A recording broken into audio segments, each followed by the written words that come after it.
Welcome back to another episode of Humanitarian Horizons.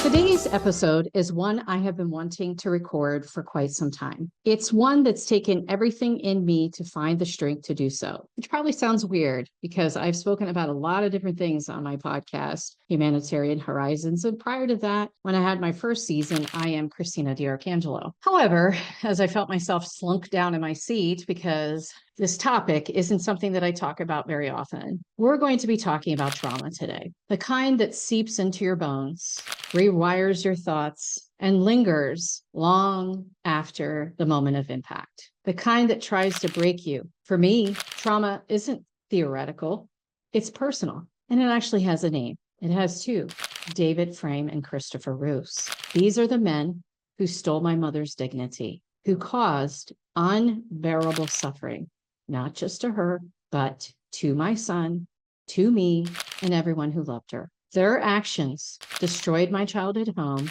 a place that should have been filled with memories and comfort, and it turned into something unrecognizable. When I went back there, I found dead chickens in the backyard with their heads chopped off, trash, debris scattered everywhere. It was chaos, physical, emotional, and spiritual chaos. And I can remember the very night that I had to go over there to the house when the police and the authorities stormed my mother's home while she was laying in the bed at Phoenixville Hospital, where she had been transported after being rescued from the basement on March 24th of 2022. But I remember the authorities storming the house with the warrant. They issued an eviction notice to both Frame and Roos that they had to leave the premises because I had power of attorney and that I wanted them removed. Why should they continue to live in my mother's home? They had already done enough, right? Well, that night, I remember the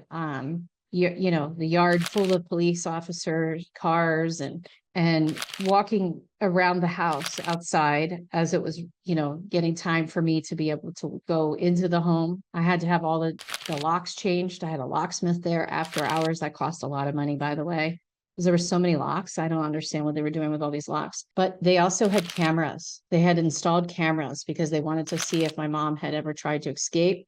They would know if she had. Evidently, she had done so prior to the rescue of that night when she got out of the basement. However, I remember climbing up to rip one of the cameras down. And I said, rip the camera down. And I remember looking directly into that camera. So they knew that I knew that they were watching me.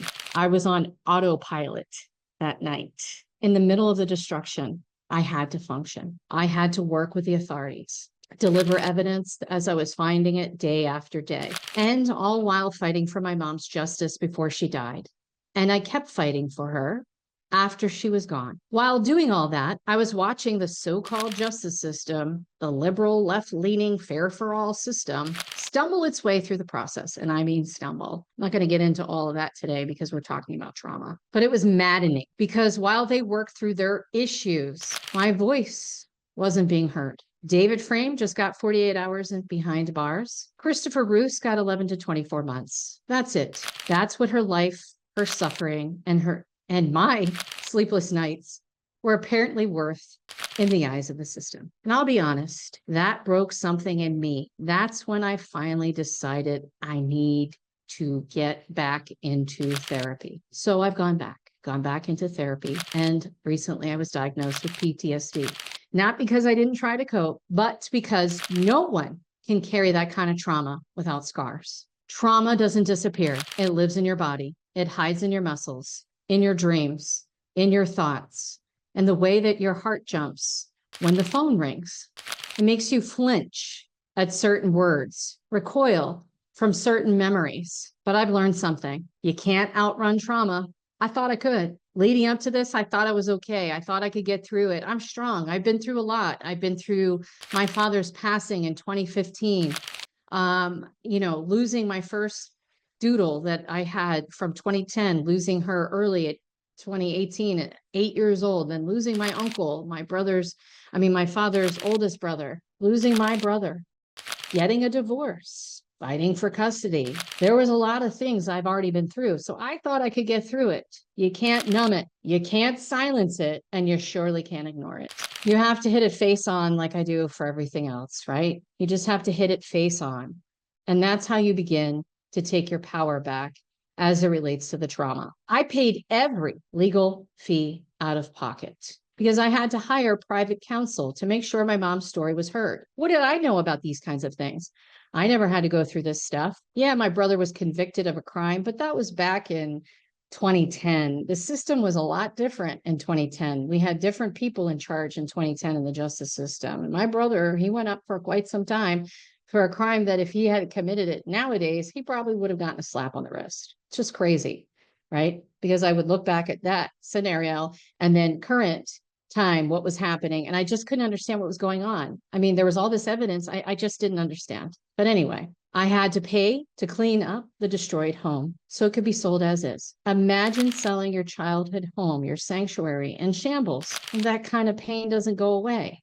Not to mention that I saw every single real estate agent who went through the home complaining about the smells they smelled because of the illegal drugs and the state of affairs and just the horrific nature of this house that my dad worked so hard to pay off before he had passed away. That kind of pain doesn't go away. But through it all, I kept working. I kept showing up. I kept recording podcasts. I kept writing. And that's how Rescuing Mom was born. Writing that book was one of the hardest things I'd ever done. Every word was a wound reopened. But it was also my way of reclaiming her story and mine. It was therapy on paper. If you're listening right now and you've been through trauma, maybe from abuse, from loss, from betrayal, I want you to hear me. You are not broken. You are a human, and what you feel is valid. If there's unspoken pressure to move on, to forgive before you're ready, to smile and say, I'm fine, I'm okay, healing isn't linear.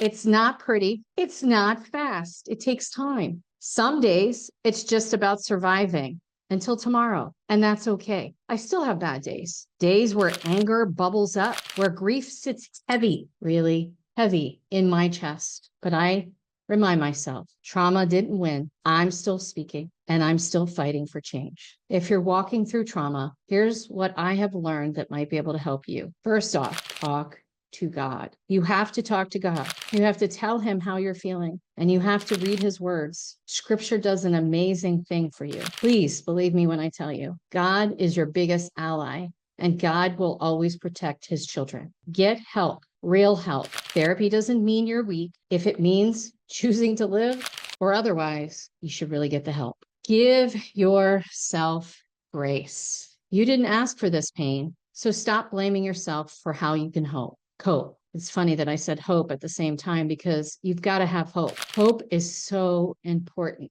Hope helps you cope. Set boundaries. Not everyone deserves to be part of your healing. Keep that inner circle very small. Talk to the professional. Your friends are great, but your friends aren't professional therapists. They can only help you so much, and they love you. And sometimes you need that unbiased opinion because there are times when your therapist is going to tell you certain things that your friends wouldn't be able to do because they're not trained to do so. And tell your story. Tell your full story when you're ready, because silence only protects your abuser. Find purpose in pain. For me, that purpose was justice, advocacy, and helping others see that survival is possible. There's a quote that I hold on to. Scars are proof that you survived what tried to kill you. I really believe that quote. My scars are emotional, spiritual, psychological. They are the proof that I lived through hell, but I am still here, speaking and standing. So if today was all you did was wake up and breathe, you're doing enough. If you're fighting for justice and you feel like no one's listening, keep going. If you feel like you're never going to get through this, you will. You will. You really will. Trust me, because trauma may shape you, but it doesn't define you. You do. You do. And as I tell myself every morning, don't give up, keep going, and give yourself grace. I am Christina DiArcangelo, and this is Humanitarian Horizons. Thank you. Thank you for listening, for witnessing, and for believing that healing is possible, even when the entire world feels like it's trying to break you. You have to have hope in your heart, and you have to give it to God. God will carry you through anything. Thank you again.